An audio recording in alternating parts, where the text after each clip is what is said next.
Good morning, everyone, and welcome to Conquer the Clutter podcast for the 3rd of July. And I say happy, I don't know what you call the 4th of July other than the 4th of July, but have a happy National Day. And we had a great National Day, the 1st of July, which is our Canada Day. So I want to get on to the material, and I want to remind you that this material is coming from, I am adding my 23 and a half years of clinical experience to the concepts that Brianna Weist makes in this book, but there probably are only two other books that I would recommend you actually get. All right. One, of course, is Conquer the Clutter, Sue's book and mine, or in audiobook version, which has a free dedicated website that goes with it, with all of the tools and resources that are in hard format, print format in the print version of the book. The audiobook has all of that, and then it has this dedicated website just for the audiobook purchasers, so that you can go and you can measure success, you can measure where you are, you can remind yourself of what different tools and resources you need at that time as your needs change. Procrastination, obviously, by Jane Burkett and Lenora Ewan. It is a staple. And this little book,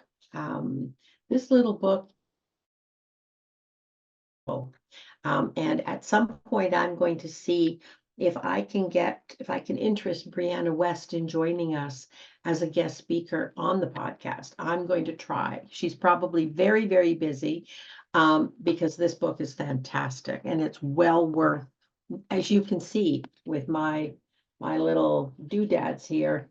Well, there isn't a page that doesn't have an important concept on it. So it's well worth purchasing. So we're going to continue really, and we're going to talk about different concepts. So our life as human beings is defined, we define ourselves not only by what we think about our life, how it's going, how we're doing with it, but also what, as a result of the choices we make, we think about ourselves. We develop that concept. It's called a self-concept. All right. And our self-concept, and every single one of us have a self-concept that is a good, bad, or indifferent reality for us. Our self-concept is an idea that we really have spent our whole life building. And they're built based on piecing together what we take in. So if we imagined ourselves as a computer, for instance, that would be the data entry, the inputs, the things that come to us and the sense we make of it. All right. And those are quite often a mixture of events and activities and choices we've made, or just the context of life that we have very little control over. And after we experience those and we kind of take in through all of our senses the inputs of day-to-day life and what it means for us and who we are, what kind of person we are, how capable we are, we then start to digest it. All right. This is involuntary, and it happens to every single one of us. And quite often it happens beyond our ability to really realize what we're doing. So it's sort of like an internal process that influences us. All right. So we're digesting, and then at the same time, the influence of those around us. All right. What they're saying, what they're doing, the sense they're making of it. Now, there are some key people in our life, parents being one set. All right. It's also made up of what your parents believed, what your friends and allies and school chums and teachers and influencers, peers quite often, particularly as you head into adolescence, that what they thought. All right. Now we're taking it in involuntarily. We're digesting it. We're trying to file it away for what makes sense and what we can use, and what we don't ever want to use. We've got our little own internal filing system. So the most influential of those self-concepts are what actually became what we call self-evident. And what that means is there was evidence, there were indicators, there was proof, there was a response, and it had to make sense to us. All right, so it becomes self-evident to us. We hold on to those concepts, those experiences, what they mean, whether that meaning is accurate or not. All right, it's ours, and we're digesting it, we're using it. And then another layer of filter is our personal experience. So these things are happening out in our environment, in the context of our day, but only we really know. Nobody else can know, but we know, all right, what we're really going to bring home and make a personal experience. All right, what after all of that input and digestion and checking out against evidence is going to remain with us, almost like a stamp, okay, on this is our identity, this is who we are, this is what we're capable of, this is what we believe in, this is what we don't believe in, this is what we feel competent to try, this is what we feel competent, it's not, we don't really have that bandwidth. And all of those things create, guess what? Our self-image. Now, right now, I want everybody to stop what you're doing, and I want you to write down in no more than 3 words what characteristics make up the self-image you believe is true for you. What would those 3 characteristics be?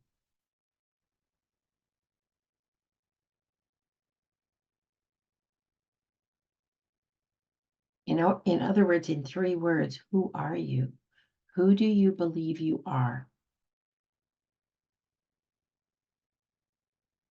Because remember way back, and we've talked about this a number of times, so we won't belabor it today, but we need to go back and remind ourselves, you know, our brain is really not that smart, right? It's sort of like a computer. We've talked about this before, where what our brain is really doing is filtering.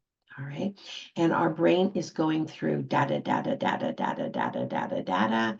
Oh, there's an event. Oh, she or he need to solve. They have a question. They need an answer. What should they do?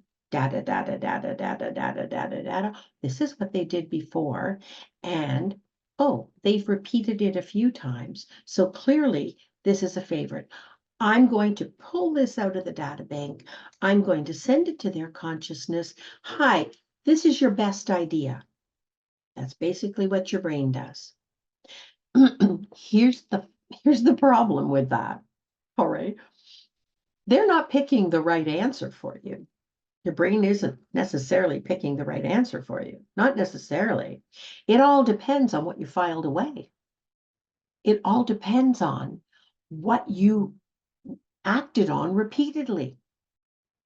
So if you are giving up, if you are giving in to being overwhelmed repeatedly, guess what it's going to hand you on a plate? You're better to, you always like Netflix in these kinds of situations. You always like going over and over and over things in your mind and overwhelming yourself. All right. And you've done that a lot of times. So clearly that's what you're looking for. That's what your brain does. All right. So just to repeat, Our self-image is difficult to adjust because now Brianna Weist talks about confirmation bias. That's exactly the same thing that I just outlined for you. All right. There is a bias to confirm what you have chosen in the past because clearly you're in charge and it worked well enough for you. Okay. And that confirmation bias, its sole purpose is to affirm your pre-existing beliefs about yourself. Write that down. Confirmation bias, that's just the short form for that description I gave you about your brain being basically like a search dog for what did they do before, because clearly that's probably what they want this time. Confirmation bias, it works to confirm your pre-existing beliefs about yourself and what you believe is good for you, a good option. Now, in a few minutes, in what I hope is an entertaining way, I'm going to take you through a real life event, okay? When we self-sabotage, don't blame yourself. Don't blame yourself when you find yourself repeating, but for heaven's sakes, learn from it. Because that self-sabotage is only going to land you where it landed you the last 6 times. It's not taking you to a new place. It may feel like, but there needs to be evidence that this choice is going to have not a familiar outcome, but an unfamiliar outcome, which is be in part at least a temporary partial solution. All right. So when we self-sabotage, it's often because we have a negative association between achieving the goal that we desire, where we want, we're working for, and being the kind of person who can actually pull that off. You pull it off by knowing, thinking, and doing the thing that's necessary for whatever that desired outcome is. Now, whatever your issue is, all right, and I'm going to give you an example in a minute. We're going to go through it step by step, and I've picked something that may sound frivolous. It's not frivolous. It is a Visa imprint of what we're talking about, and I'm hoping there'll be a little bit of humor to it, so it's not sort of like, oh my goodness, all right, dragging you through the mud. All right, so if you keep ruining every effort by doing the old thing, by giving up, all right? The effort to make yourself get to where you want to be, then you have to go back. You know that initial concept you had that you put A, B, C together and it equaled those 3 characteristics, and the ones that you probably have a fair amount of evidence for that brings you to be a very welcome, and I'm grateful you're part of this community. Whatever's bringing you to this podcast every week is part of those concepts you have that you want to break out of, okay? So your anxiety around the issue, all right, that you're self-sabotaging, you're not, and even if you don't use the word self-sabotage, that you're just not getting to where you need to get, and you're getting impatient with yourself, okay? Frustrated. That anxiety is usually a reflection of your limiting belief. It's a limiting belief. It's not true. It is something, a belief that cuts you off at the knees, all right, and keeps you where you are. Maybe you keep doing something that is counterproductive. Okay, you kind of know You do it, you use that strategy, and guess what? There you are again. But in some ways, having that that option that you keep using that's counterproductive, in some ways it's soothing to you. Right now, think of one thing in the last week that you tried to do that was a familiar enough activity. It wasn't new experience. And it didn't work out as well as you hoped. What was your choice? What choice did you make? Write it down. Because this will be what you reflect on after. What did you choose? Right. Now, it didn't work out that well, all right? But isn't it also true that by choosing that choice in some way, it soothed you? What did that choice give you? Because that is the shortcut to the need you're trying to fill. What did that shortcut give you, even though it didn't work out all that well? Because that shortcut soothed you. It gave you something, or you wouldn't have chosen it. Figure out what it's giving you, all right? But you haven't stopped yet to ask yourself what the next question is. What is it that you keep having to soothe and protect yourself from? It's the need that you're trying to fill. What need are you trying to fill? If you keep doing something that's counterproductive, you are doing it because, in part, it gives you soothing. But you haven't yet, if you keep doing it at that level, it's because you haven't yet stopped to ask yourself, what is it that you keep having to soothe and protect yourself from? What is it? Okay. Now, in order to get this straight in our mind, all right, we have to begin to challenge old beliefs, pre-existing ideas. Those are the signposts along the path we take, all right? And then, and this should be an easy sell, because those pre-existing ideas aren't getting you where you need to be, all right? Then be willing to test and adopt new ones. So, we're talking about the brain going along and saying, oh, situation needs a solution. What did he or she do in the past? No, no, no, no, no. Yep. They did this one a lot. And send that one to your consciousness. All right. When it arrives, and it's a temptation because it soothes you, it gives you something to do, right?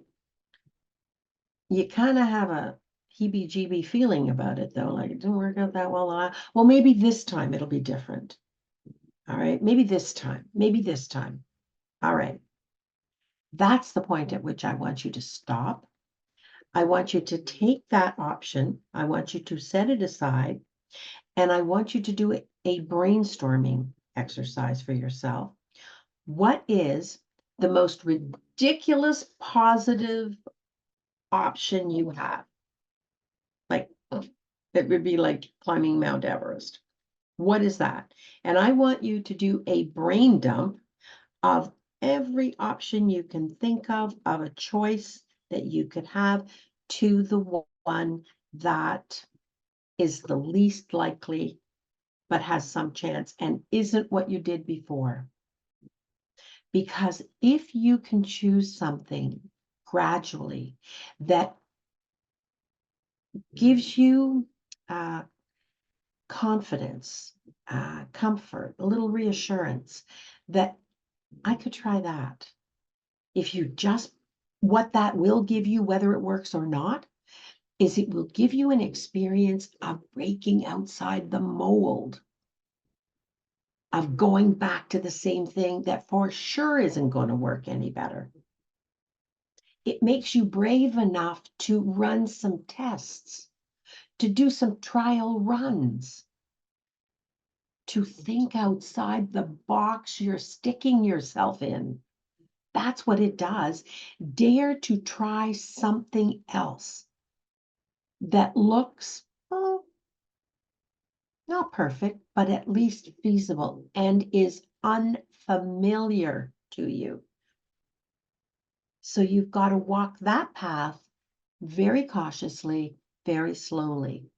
That will give you a sense of safety that you're not way out at the end of the dock, having jumped off the dock into the deep end, and now we've got the same problem. All right. In some cases, you have to resist the urge to just give up, throw the baby out with the bathwater. All right. Especially when you find that that bathwater comes from your previous comfort zone and is getting in your way, actually. Don't form a habit to something that didn't work the last 3 times, because that's getting in the way of your progress. You are better to try something new. A baby step new, another baby step new, because the old way, as comfortable as it is because it's familiar, you already know, people, isn't the answer to what you're looking for. You already know that. All right. And for sure, the repeat is not healing. In the end, it is not soothing.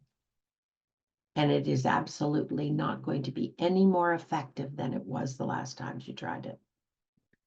All right. Okay. Now, we also form self-images from the opinions and advice from others. All right. And they may not always support the direction you believe your path is in. Quite often they don't. All right. But you have to recognize that being healthy makes you less vulnerable, not more. And that criticism, okay, that you receive from people who disagree with you, it comes with an ability to create, all right? Because it disrupts your comfort zone and makes you think. So it can help you create anything, all right, that is other than the stuck you, all right? Now, we can't know, because we can't know anything really, all right, if we don't have what I call skin in the game. It's got to matter, all right? It's got to matter. It doesn't have to be the most important thing in your life, but it has to matter. You got to have some skin in the game. You got to take a risk. Okay, if you're sitting comfortably, soothing, feeling really reassured in your comfort zone, chances are you're not on the path to progress. Because progress is finding the path and following it at your own pace, right? Okay. If you don't have any skin in the game or enough skin in the game, that's your life. Know that the criticism isn't a reason not to do something. The criticism might be a reason to pause and reflect on what you absolutely know to be solidly true. Okay? Now, right now, with respect to the thing you're coming to this podcast for, take a pause for a second and write down, what do you know to be true? Probably at the first of that list is, I don't want to repeat it. I want more of what I need. And I need to put my effort into finding out well and truly, what is it I need? And stop going down these other paths that are taking up my energy. Okay.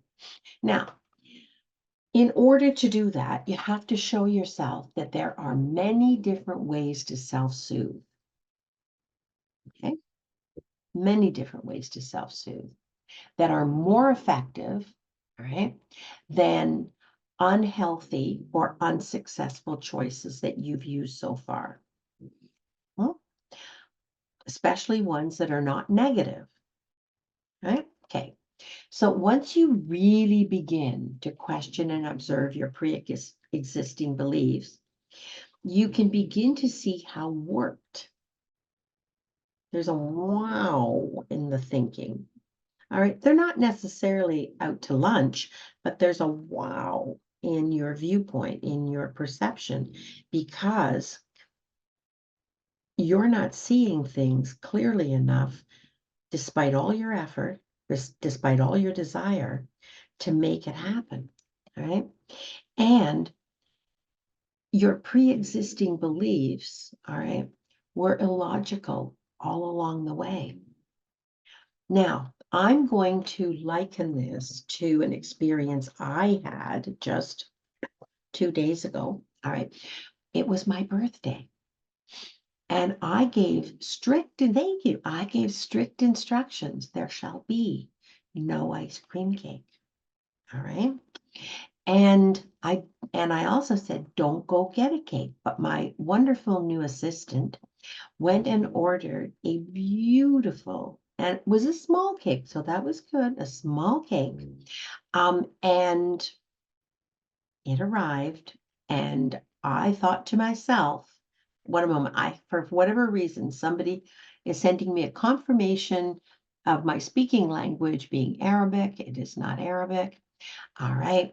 And so the cake arrived, and I thought, okay, we can deal with this. It's a small cake, so that's good. And however, that was an illogical belief. And everybody right away, not waiting for the 1st of July, all right, was allowed to take a piece as big as they wanted, right? But I took a small piece, but my deal was, if you're going to get a piece of this cake has to be gone by the first round. Got it? So there's my thinking outside the box, because that would not be my normal response to cake. All right. And I probably wouldn't have wanted to waste. However, I had prepared for this podcast, and in bright shining lights, neon lights, was illogical previous belief. Okay, illogical previous belief. So, and I could see that the consequence was going to be holding me back. Now, I would like to be somewhere between 140 and 150 pounds, and I'm a little ways off from that. Truth be told, I'm a reasonable distance off from that. So my ultimate goal, okay, was, in this instance, not to allow anything that would get in my way. Something that would have been a familiar path, which might have been, it's your birthday. All right. Don't you know that when you sing happy birthday over something, all the calories evaporate? It's one day. You can start over. All right. How many days do you want to start over? All right. I've had more than my fill of starting over, is what I decided. So I tried something new. That was really new. All right. That starting over one day, what is one day really? You can make that up in a few days. That was probably with my more logical thinking pattern. Okay. So I wasn't going to let it get in the way of my ultimate goal and my potential. All right. And we, as human beings, experience a natural resistance to the unknown. And in that moment, I was experiencing that natural resistance. All right. Now, I hope I'm not making this too frivolous, that it's not applying to your life. I want you to apply this to your life and the things you're doing this about. Okay. So I'm kind of a little bit opening myself up here. All right, so that resistance to the unknown, okay, gives you a feeling because you don't know where this is headed and you don't know if this is going to work out, right? All right.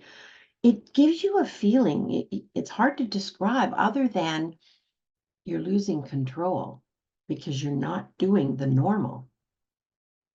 Now what? What is your next step? And even if it's true that it's unknown, whether it's positive or, well, the thought and the plan is positive, will the experience be? And really, is it going to matter? All right. Is there really going to be a beneficial effect? Well, that simple product of choosing the unfamiliar, all right, felt very foreign. I mean, I was uncomfortable because if it had happened that people didn't divvy that cake up, something I would never do, was going to happen. I'm sorry, so Shalom. I'm sorry, it didn't have to happen. They chose big pieces, but if they didn't choose big enough pieces, guess what was going to happen to the rest of the cake? It was going down the carburetor. With my love and thanks to Shalom for thinking of me. All right, that's unfamiliar. What unfamiliar task or step can you take for what you're in search of? What is your equivalent to 140 to 150 pounds? That's a big goal for me. That's a big goal. It's going to take a lot of effort. What is your equivalent?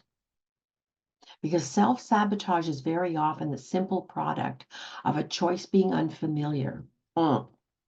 And because of it, anything associated with it is foreign. All right. No matter how good, and will ironically be uncomfortable at the thought of possibly as I watched them take the size of a piece of cake. Yeah. I thought, oh, please, finish it up, finish it up. There's that waste thing coming to mind. And I didn't think I had a big relationship with fear of waste or reluctance to waste. Apparently, when it comes to cake, I do. All right. Now, other things, maybe not so much. But I can tell you, it was uncomfortable. It was very uncomfortable. Okay. And I went through a whole rendition in my head about how to explain that to Shalom. How do I, like, do my conscience, it was so nice to do this.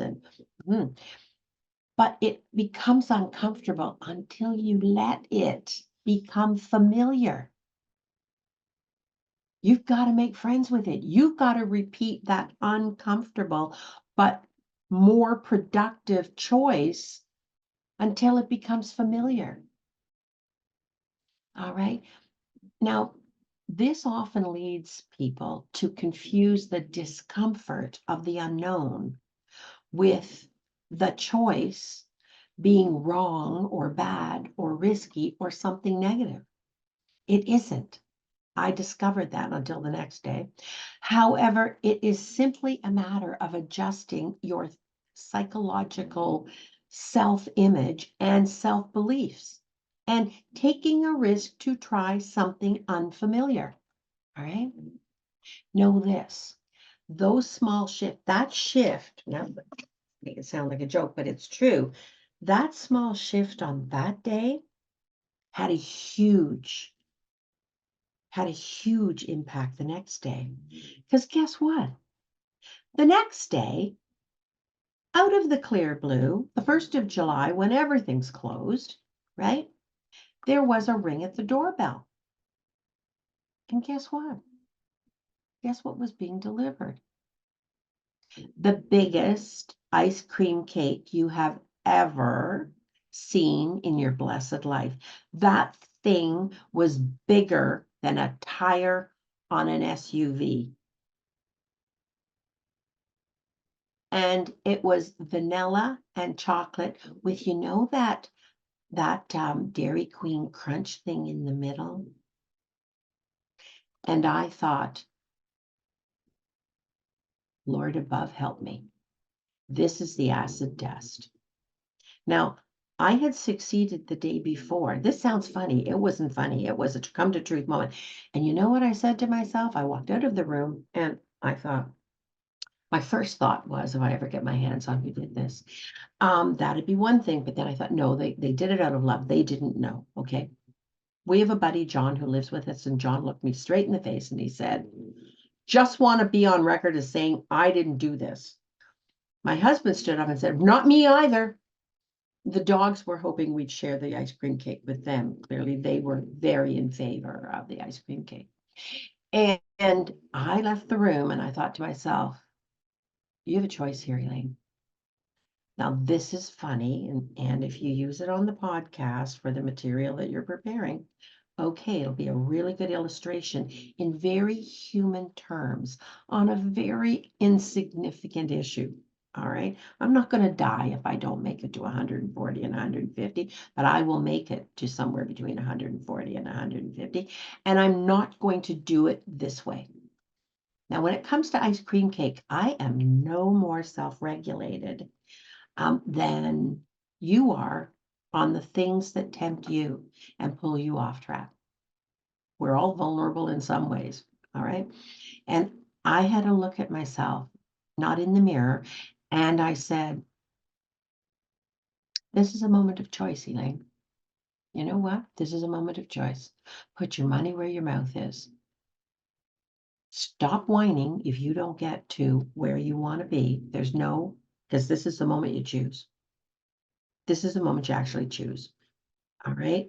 So, do you want to pay the consequence of that ice cream cake? So, you know what I did? It was sort of just after breakfast, unfortunately. And I got my husband and John and the dogs together in the kitchen. And I said, take a piece. All right. And if you don't want to eat it right now, put it in the downstairs freezer, but it has to be gone by the end of the day. All right. And I cut a little piece of the ice cream cake and I gave each of the dogs a little bit, no crunch. They've got allergies. A little piece because I love ice cream cake. And I wanted to thank the person in some way too and appreciate it. And I took the rest of it and guess what I did with it? I put it in the sink under hot water and put it down the carburetor.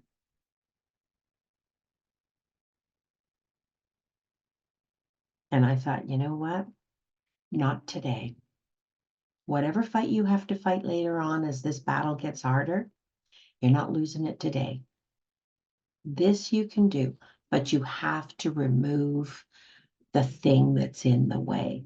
Right now, whatever your goal is, stop right now and you write down one thing that you know is a hurdle that gets in your way that you have to overcome.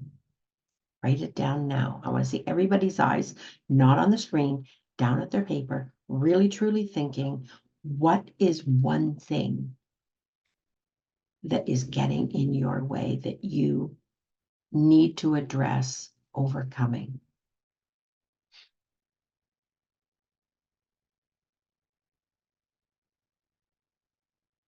And don't let that be the thing that brings you to your knees so that you feel badly again.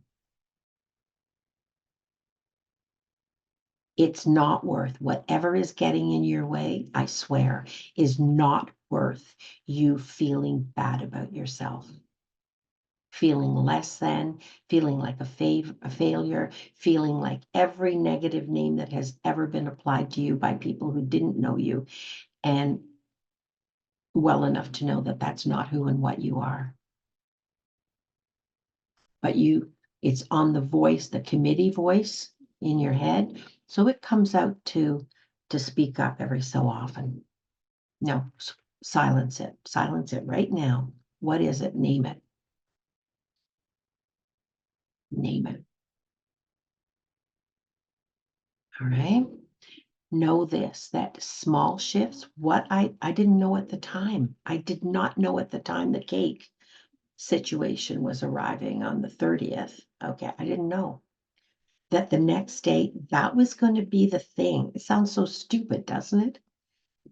It sounds so stupid and so minimal that making that choice the day before opened a path for me to do something extremely different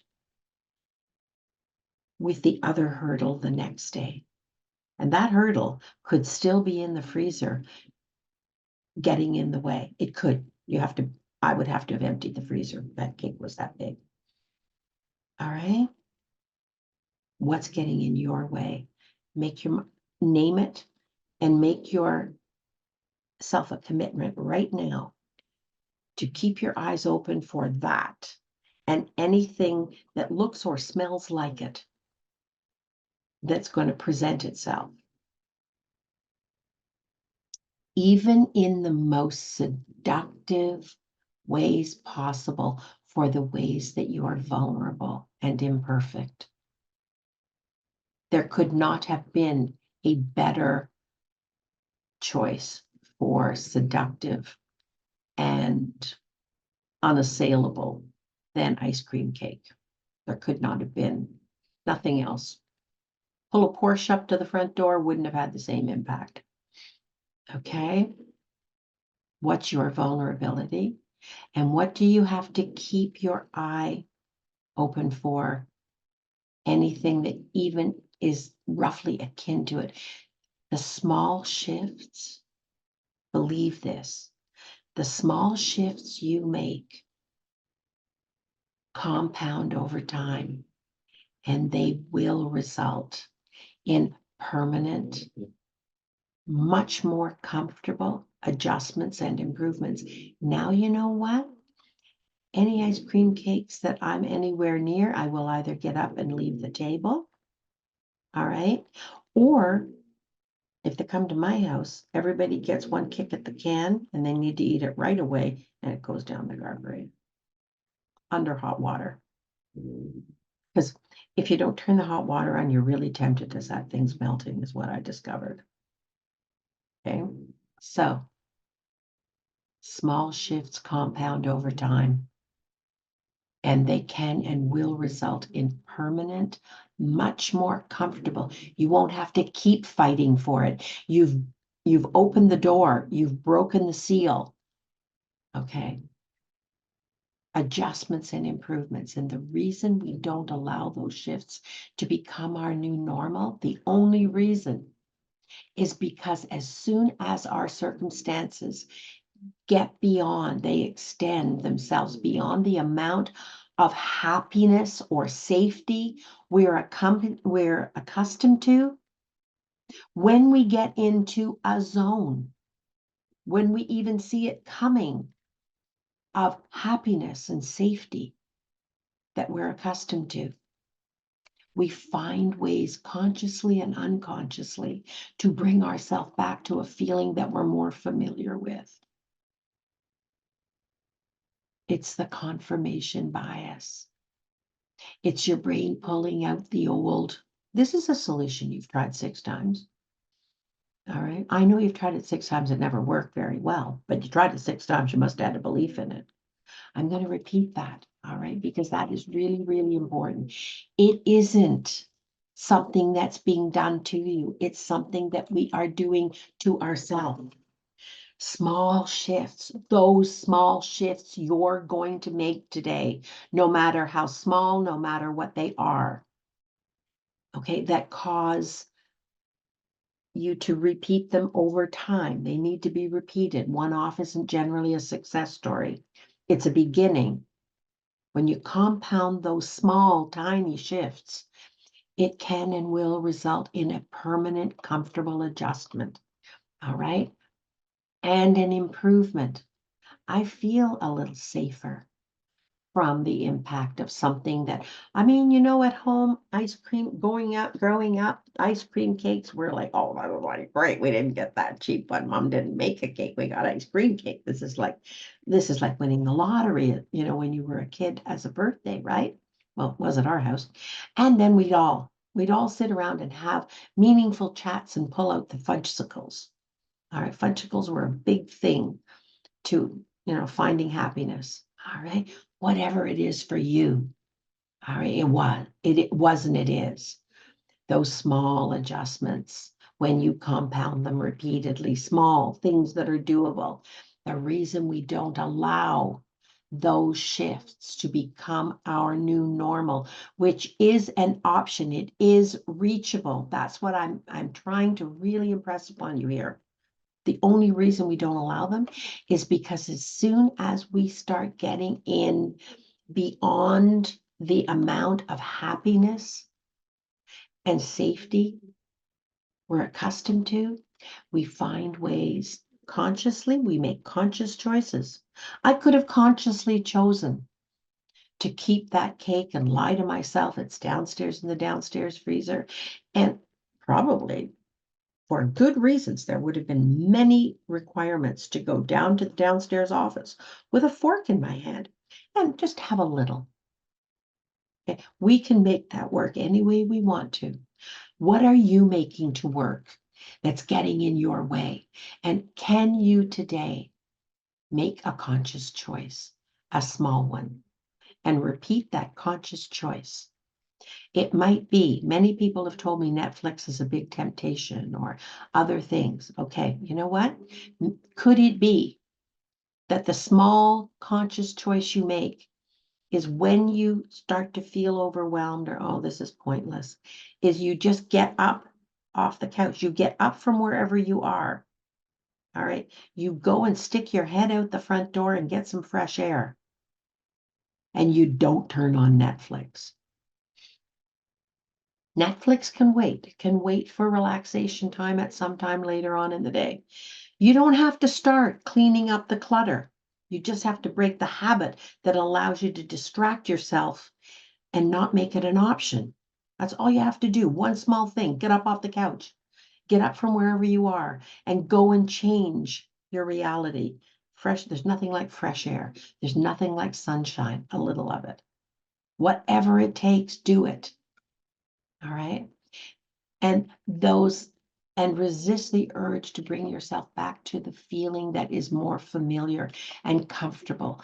Don't keep reprogramming yourself to seek what you've known, because your goal isn't what you've known enough of. Okay, it is not a big enough piece of your reality. So start there. We're going to start through on concept 16. All right. Even though we think we're seeking happiness and success and growth and improvement, what we're actually trying to find, okay, whatever we're most used to. Self-sabotage comes from our belief system. And what you believe about your life is what you'll make true about your life. That's why it's so critical to beware of those outdated stories. All right. So an outdated story for me is you're 76, Elaine. For heaven's sakes, you're allowed to gain a little weight. Okay. That's a perfectly rational thing. Doesn't everybody gain weight at 76? Okay. And what better way to do it? Ice cream cake. Okay. Those outdated stories and lies we tell ourselves. All right. And have the courage to change them. Have the courage to change them. Whatever we are most used to, self-sabotage comes from our belief system.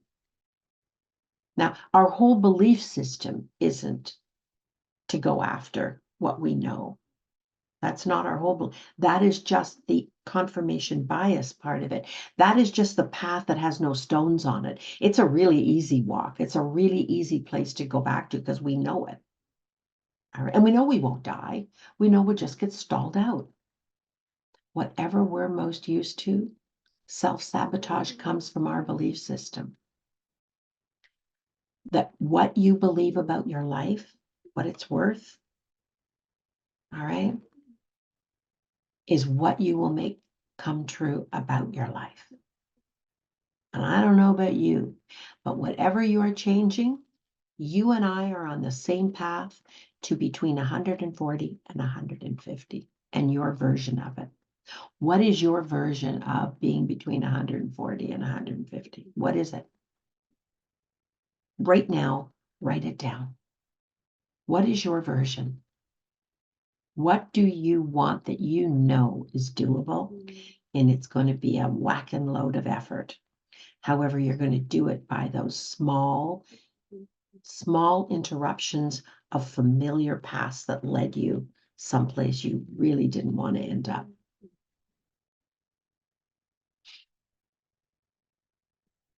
What is it? Name it. Because the contrary to that are outdated stories. They're history. Don't spend the day you were given today, which some people don't get. Some people didn't get to wake up today. They don't have their life today. All right. Don't make it about outdated stories that we tell ourselves about the past. Repeat, repeat, repeat. All we need to do in small changes that we repeat, okay, that we repeat, is to have the courage to change them, to get up off the couch and go someplace where we can have a different experience. Front door, fresh air, stand in the sun. It doesn't take a lot of effort. Everybody has a front door, or they have a patio, or they have a window, or they have something that's a change of scene. All right. In other situations, our limiting beliefs might come from wanting to keep ourselves safe. When you listen to the limiting beliefs, and maybe that could be homework for this week, write down your most prominent limiting beliefs, the things that come to mind that pull you off track and keep you off track, keep you from trying, keep you from being willing to try that little experiment rather than repeat what really didn't work that well before, but it's comfortable and you know what, maybe it'll be different this time. It won't be. It won't be. Don't waste your effort. Okay, in other situations, our limiting beliefs might come from wanting to keep ourselves safe. Safe when it really is stuck isn't safe. If you're stuck, it isn't safe. You're losing ground. You're not staying in place. Okay? Perhaps that's why we prefer comfort of what we've known to the vulnerability and, you know what, the discomfort of what we don't.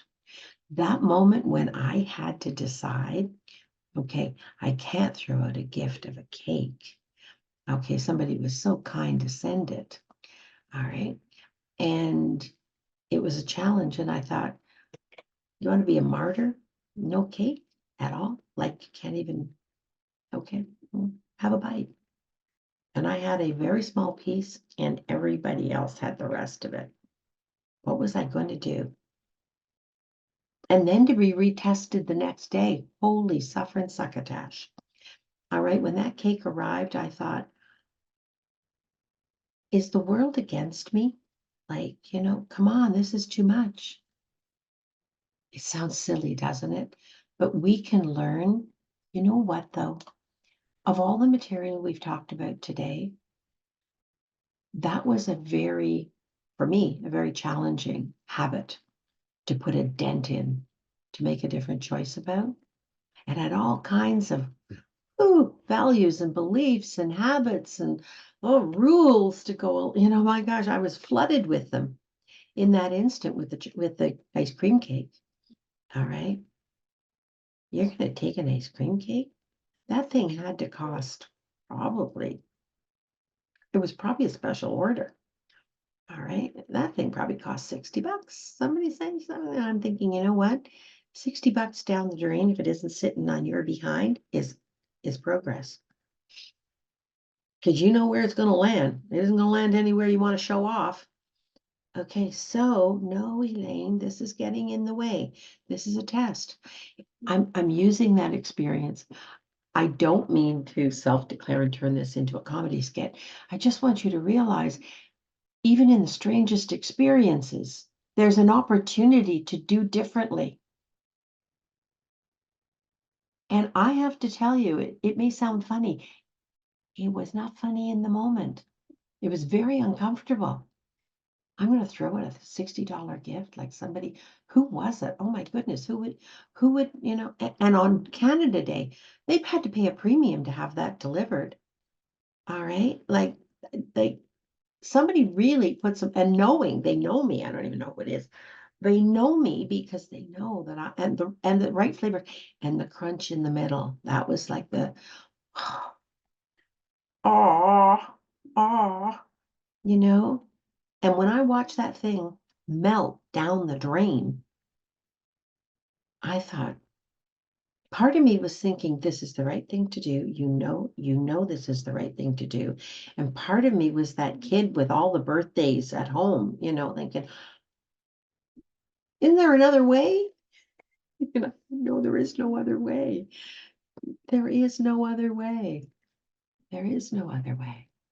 So when you feel that vulnerability to truly heal, okay, to truly heal, and I bless whatever force in this universe or beyond sent me that cake the day before and made it a small cake.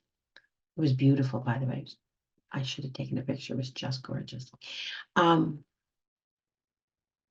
and I overcame it that day. I'm not sure if that ice cream cake had arrived and I hadn't had the test run the day before. With cake isn't as much my thing as ice cream cake is. All right, with the crunch in the middle. That's a killer. If I hadn't had that test, that small step forward the day before, I'm not exaggerating. I'm not sure I would have been able to pull that off in one fell swoop. So I guess what I'm saying is, don't turn your nose up.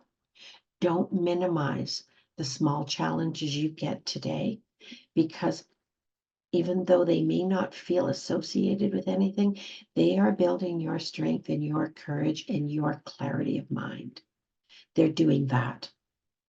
All right. And they may be exactly what you need to do the bigger thing that's coming. So don't turn your nose up at it. Don't say it doesn't matter.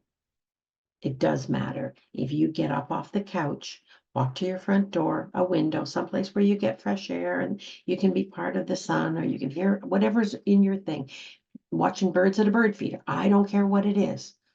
All right, whatever that thing is that gets you up and breaks the pattern, don't turn your nose up at it or minimize it. Don't say it doesn't matter, because that small experience on the 31st of July, of June rather, 30 days, 30th of June, I got to get the date.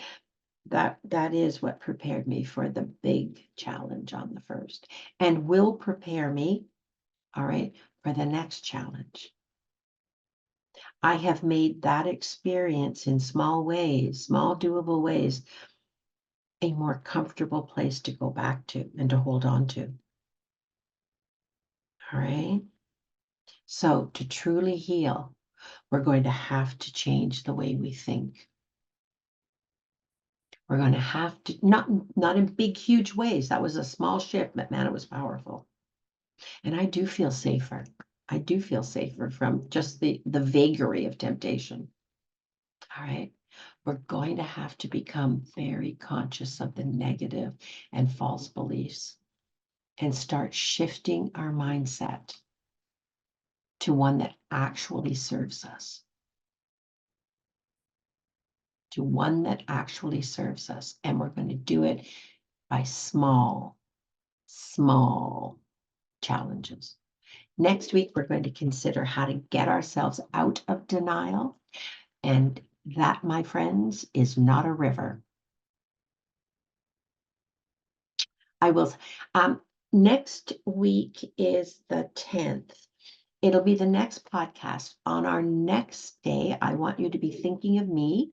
I want you to be sending positive thoughts, because I will be bringing my sister, Joan, home from Milton, where she's lived for 60 years, to Ottawa.